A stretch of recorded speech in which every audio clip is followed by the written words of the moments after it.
Je suis Joanne, j'habite à Lille depuis quelques années maintenant et je suis éducatrice spécialisée de formation. Je suis Véronique, je suis enseignante et j'ai un mari et deux grands-enfants qui sont en lycée actuellement. J'ai été diagnostiquée en 2016, la semaine de mes 41 ans, donc j'ai la maladie de Parkinson. Emilien, 42 ans, je travaille dans l'industrie pharmaceutique.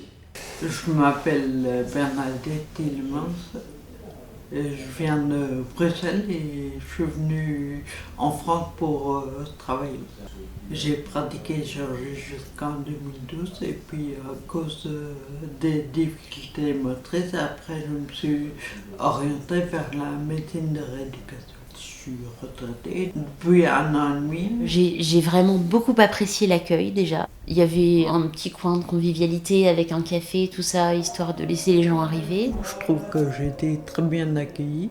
Progressivement, on peut s'exprimer et on se connaît mieux que la première fois. Il voit aussi ce que je peux faire et ce que je peux pas faire et il me supplée quand c'est possible. Au début, j'ai vu que Downswell était destiné pour les personnes qui ont des troubles moteurs. Je me suis demandé si j'avais ma place dans cette structure, je voulais prendre la place des personnes. La médiatrice m'a rassuré. Je pense que dans l'inclusion, chacun a sa place pour inclure.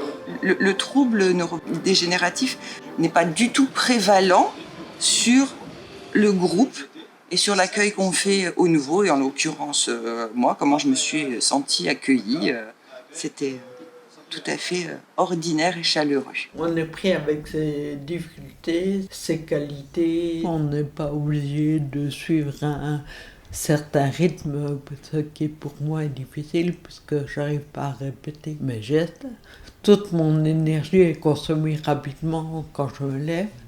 Donc ce qui est apprécié, c'est que les autres viennent vers moi. Les mouvements, on les développe ensemble. Le fait qu'ils soient en face de moi, qu'ils me proposent certaines expressions, à l'origine, j'aurais pas pensé. Et puis, au fur et à mesure, on développe les mouvements qu'ils proposent et comme ça, il y a un échange qui se fait. Il y a vraiment une écoute qui est développée avec les autres participants.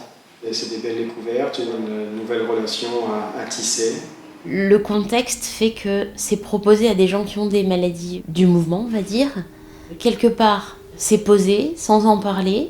On n'a pas peur que les attentes ou de devoir expliquer quelque chose. C'est vraiment hyper important et ça contribue au fait que on se sente bien sur place. Je me dis que c'est presque une espèce de mixité, tant au point de vue homme-femme qu'au point de vue valide et non valide, et que tout ça c'est tellement harmonieux que en fait ça n'a aucune importance de qui on est, parce qu'on vient pas forcément que avec qui on est, mais on vient aussi pour participer à quelque chose de plus collectif, presque communautaire, mais communautaire je suis pas sûre que ce soit le bon terme.